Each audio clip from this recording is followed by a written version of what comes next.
بیان سمت کدایه دخترها بیان سمت کبیرن بچه ها بیان اینا بیان کن مرحمت کن سمت کبیرن بابا یتیم هر روز کنارتر از بازار نشسته با مبلغ 4 سومونی تخم آفتاب پرست میفروشد و خیالاً تأسف میخورد از روزهای گذشته که در انسامبل اتنوگرافی چشمه میرقصید. حال آنکه میتوانست این عمر را صرف عملی کند که هم دانش بیاموزد و به کار شایسته تری مشغول گردد تا برای امروزش دارایی ذخیره کند. چشمه دامی خیلی کنسه هم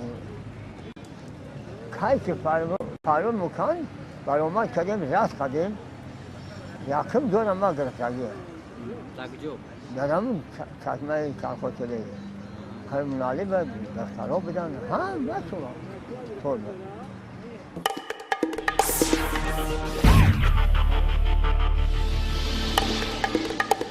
خب انا این مجسمه که میبینید مجسمه قهرمان خلق تاجیک بوسه می باشد و نام این ناحیه نیز محض به افتخار او گذاشته شده است. محض در همین ناحیه سال 1966 انسامبل اتنوگرافی چشمه تشکیل های نامدار جمهوری به شمار می رفت و امروز ما آمدیم به این ناحیه به سراغ اون نفرانی که زمانی در این انسامبل فعالیت داشتند. Мама замуж отдала. Маруси Хади خیر میخوندم پالیاکی خطی رنگی خودشو پالیاکی رو فراموش کردم چون که خیلی قصری سالو شد. شرابگل خیرالله و امروز در کالج موسیقی ناحیه بوسه همچون معلمه رقص کار میکند. ابتدای فعالیت او از انسامبل اتنوگرافی چشمه شروع شده است. ما اول خیلی 18 نفر بودیم اساسی انسامبل ده. بعد وقتی که سفری هنری به شهر زاکوپانی پولشا میشد بعد همگی ما 39 نفر بودیم 22 تایمو زنو بودن در اینجا دخترای هر طرف آمدگی بودن اساس دخترای کلخوزی بابای میرالی وزیره بابای میرالی محمد علی. انسامبل اتنوگرافی چشمه با تشبث رئیس کلخوز به نام لنین میرالی محمد علی تشکیل شده است.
سفر رحمان یکی از اساسگزاران این انسامبل می باشد که امروز در مرکز ناحیه بوسه همراه زن و یک فرزندش زندگی دارد.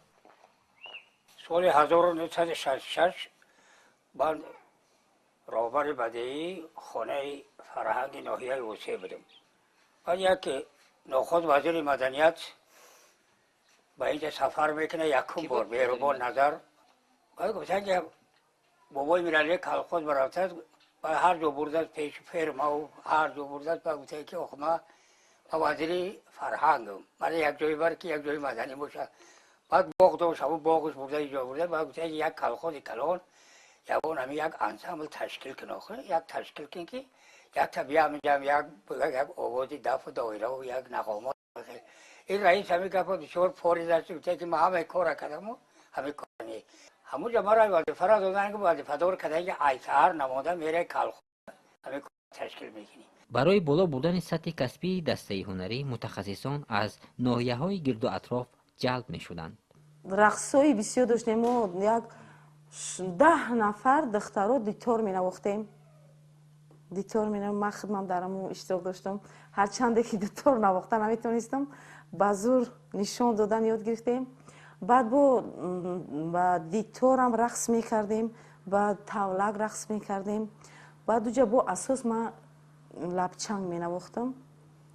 بعد وقتی که فتح اودینه اوجا اومد خطی حبیب عبدالرزاق میزواتر میر و ما درس می دادن فتح الله فیضلوی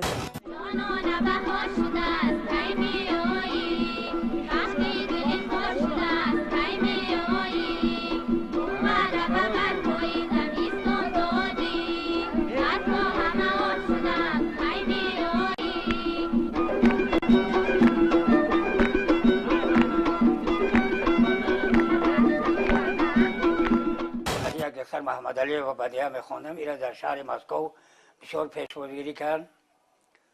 بدیعه همی خیلی آهنگ خطی بود، آهنگ خلق خطی. در دهن دروازه که ایستادی و راست، حقلت که گرفت دختر شد مکجاست. مردم ها میگن سیاه پیچه یاری شماست، شاید که دروغی مردم ها گردد راست. عاشق شدم دختر ای دختری ما پیکر، عاشق شدم دختر ای دختری ما پیکر. در عشق که فرمان در شکتی بیا افزاد، در عشق که فرمان در شکتی بیا افزاد. پرسی تو چی سالم را بین دولت و مالم را، پرسی تو چی سالم را بین دولت و مالم. سال 1969 دسته هنری چشمه سزاوار جایزه نمایشگاه کامیابی‌های خلق ایتالیایی شوروی در شهر مسکو گردید. باغ تکالنیکو برآمد میکردیم. باغای همین ویدین خط 3-4 تا باغ داشته، هر طرف اونجا برآمد میکنیم. همین سحریو میآیند نقشه میکشند، میمانند که بیگهی و ساعت بعد خوراک نصف روزی کجا رفتن در کار. ما همه وقت تیار میشینیم. همین که اتوبوسشون که اومد میگم گویا که یک چند گنرال همتری نفقه برآمدن، اما درتون خدمت کردیم. بسیارتر که شبها ما شب میدارم کنسرمونه در باغ تکالنیکو. همون باغ همه قدر سیرکو میاد، همه خدشو میاد. وقتی که من اونجا اسدوانی میکردم و یا بسیار در حیرت مونده که این با چی میدوایی تری. رقص اسب میکردم اونجا. بعد آدم او گفتن که آخه این قصیر، من را گفتن که میگه که یک بار برای او مورا نشانده که چقدر میدوه او محکم کرد اینجاش. بعد ما برو اومدم با گفتم من پام قطعی میدوم یک خیلی پشاندگی یک خیلی دخترها با یک بار قرصک زدن که یک بار دیگه تکرار رقص شوه با.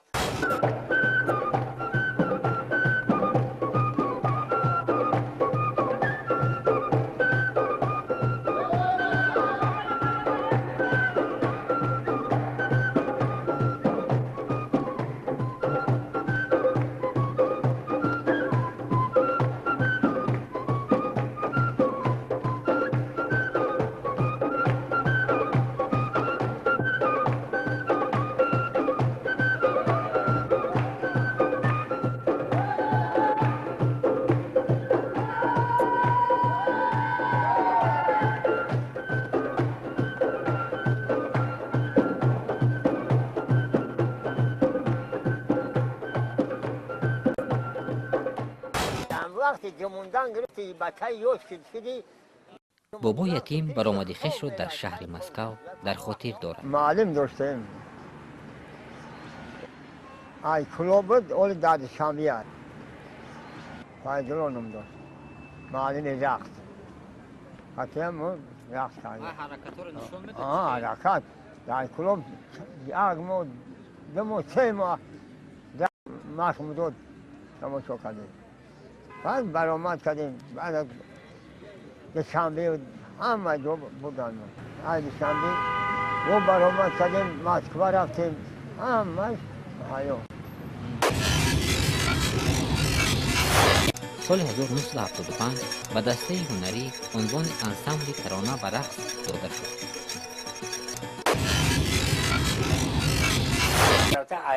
خوالین وای آوردم، استغلام آوردم و یک بزرگ داشت، من گفتم نمی را بازی میکند، رحمتی معیم قدیما بازی میکرد و او پیش آمده بازی کرد.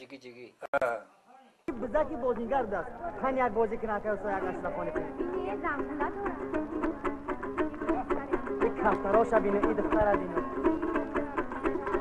یک بزارم کبود است جایش کگین رود است. یک بزارم کبود است جایش کگین رود است. خرما پلی خروت است زکم جگی جگی. خرما پلی خروت است زکم جگی جگی.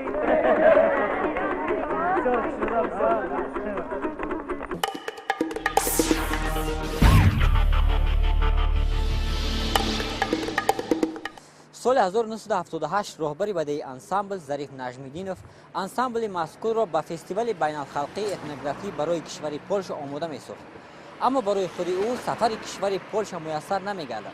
چند روز پیش از سفر در صدمه نقلیاتی به طور فاجعه‌ای هلاک می‌شود. انسامبل به پولش با راهبری برادر ظریف نجمیدینوف اسماعیل نجمیدینوف راه پیش گرفت.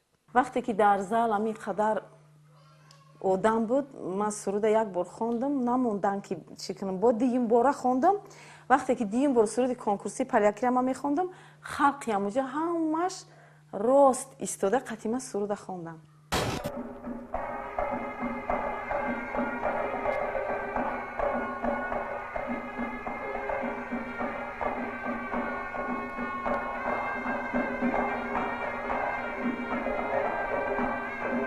در پولش مراسم توی سنتی به طور زنده پیشنهاد شده است.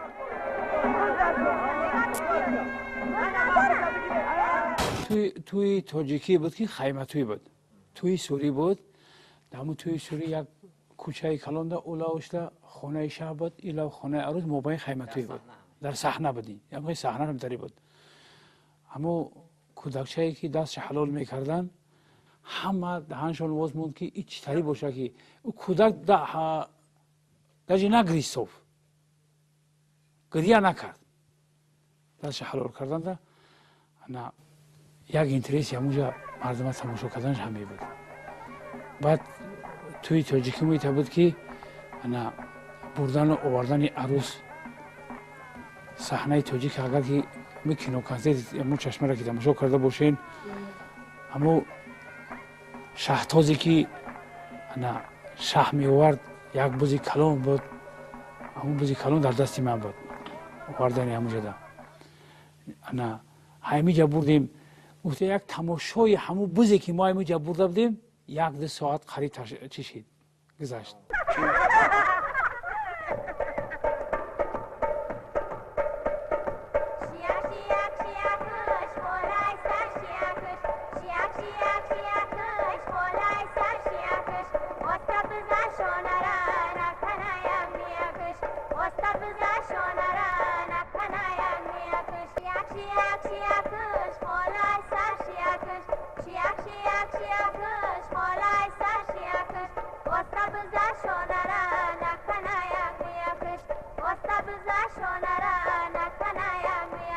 اینجا 19 تا مملکت دنیا اشتراک داشت.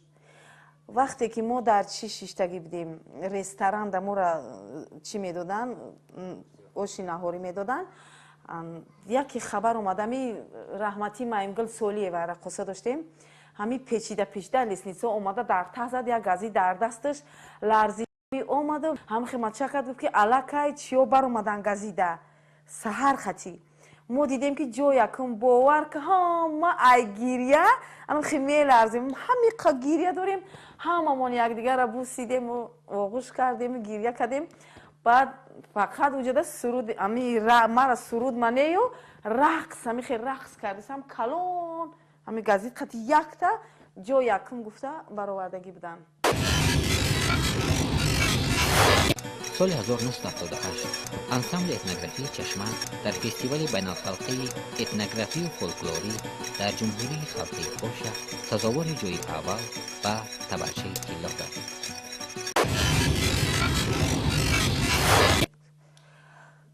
تبرچه خاک نه قدر کلان بود و یکی دستش دراز بود قریب 1 متر بود. با امید آنکه ما حجت‌ها، افتخارنامه‌ها و تبرچه طلا را از شعبه فرهنگ ناحیه واسع دریافت خواهیم کرد به اینجا مراجعت نمودیم. табарчаи тиллоӣ ва баъзан нусхаҳое ки мавҷуд ҳастанд ман гумон мекунам ки дар таърихномаи шояд ё Қурбонаи Раҳмонов ё ин ки хоҷагии вай агар масъулонашон дарёфт карда бошанд дар куҷое пайдо кардан мумкин, вале айни замон мо дарёфт надорем ин чизро. ба андешаи аксари он ҳунармандоне ки замоне дар ансамбли этнографии Чашма фаъолият доштанд, табарчаи тилло дар хоҷагии ба номи Миралӣ Маҳмадалиев дар ҷамоати деҳоти Арал мавҷуд аст ва бо ин мақсад мо роҳ ҷониби ҷамоати деҳоти Арал пеш гирифтем. рости гап аз таърихи ин табарча ман ягон хабаре надорам. ҳамин қадарашро медонистам ки мумкин дар дасти Миралӣ бобо бошад, мумкин дар каси дигаро. аз ин ман ба ҳамин гӯё ки ба тозагӣ ба ҳамин кор шурӯъ кардам ҳамчун раиси ҷамоат дар ҳамин ҷамоати деҳот. ман намедонам, боки надорам, хабаре ҳам надорам.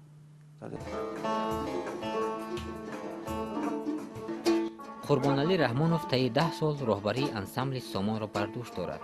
қаблан солҳои 80 то парокандагии ансамбли Чашма роҳбарии ин ансамблро бар дӯш дошт. اون табарча дар ансамбл вуҷуд дошт ва дар ҳоло ба фикрам дар музей мумкин ҳамон хоҷагӣ бошад. дар ин мавқеи ки мо қарор дорем замони мактаб ва осорхонаи колхозӣ мавҷуд будааст ва тибқи гуфтаҳои баъзеҳо гӯё ки табарчаи тиллоӣ маҳз дар ҳамин осорхона нигаҳдорӣ мешудааст ва тавре ки ҳоло мебинем аз он мактаб ва осорхона танҳо бетонҳо мондаасту халос. ин ягона намборҳоеанд ки осор аз табарчаи тилло медиҳанд ки тавассути филми ҳуҷҷатии тӯй маҳфуз мондааст.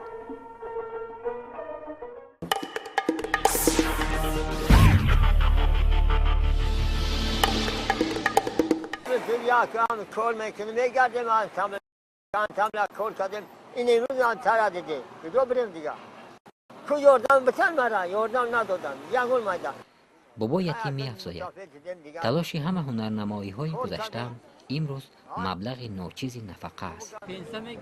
پنسیا هوا 50 تومن در این وقت یکم چهار نمیشود اوکی نه خودی نکرد از دین اومدیم در اینجا 2 تومن صادو کردم بسم الله الرحمن 2 تومن همین زندگانی میشود این هم سال در پیشم نمو چو میشود میرم خونم روز شدن میام در اینجا. جماعت دهاتی ارال امروز در جای مکان دارد که زمان مشقگاه و تالار کنسرتی انسامبل چشمه جایگیر بود. این تالار برهوا جای کنسرتی انسامبل اتنوگرافی چشمه می باشد. محض از همین صحنه نخستین محصول ایجادی هیئت انسامبل و بینندگان پیشنهاد گردیده بعداً در تمام اتحاد آنها را مشهور ساخت.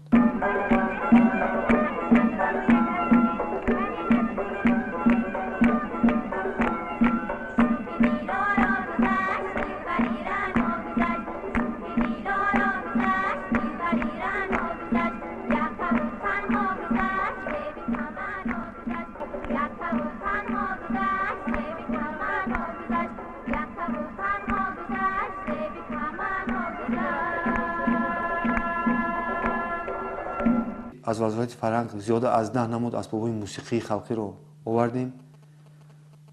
از بس که همون شکل که پیشتر گفتیم کارمندان همین انسامبل پریشان شده بودند جد و جهد نمودیم که قسمی از آنها رو دسترس کنیم و انسامبل رو از سر نو جابجا نموده با فعالیت آغاز نمود.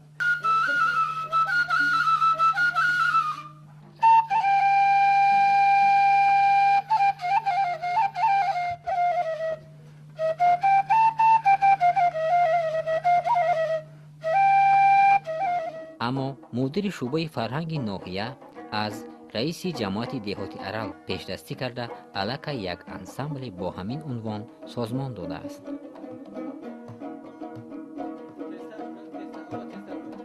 از آن هنرمندان قبلی که در دسته هنری چشمه فعالیت میکردند ما آنها را دیگر باره جلب نمودیم. با چه خاطر جلب نمودیم؟ برای اینکه آنها با واقعیت زندگی با مشکلات زندگی امروز بسیاری آنها با دیگر کارها گذشته بودند. دیگر باره جمع نمودیم و جوانان دیگر را هم در پیروی آنها ما توانستیم که دقتشان را جلب کنیم و یک دسته هنری ترانه و رقص چشمه رو دیگر باره احیا کردیم.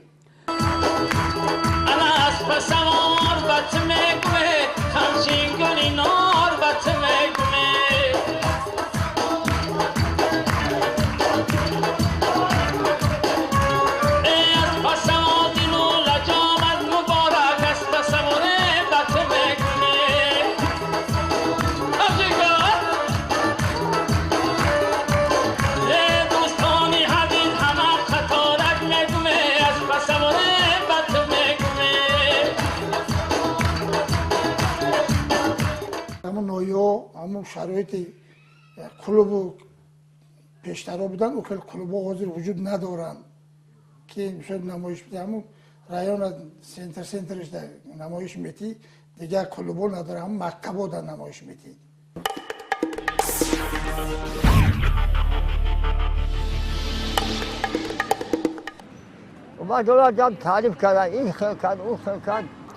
بعضی‌ها با یادآوری از زمان هنرنمایی من میگوید بابا یتیم امروز هم تعریف مرا میکنند. یک چی سود؟ یه شنیدم نکرد هیچ جا در چشمه هم قپری بدن هیچ نوکتانی نیست، همش رفتن هر طرف. ما چه میگو دن آخه با خدا که نمیگو دن یکم خیلی افتخارنامه گرامه تا گرفته همه شاید گم شدن. آوا همه گم شدن.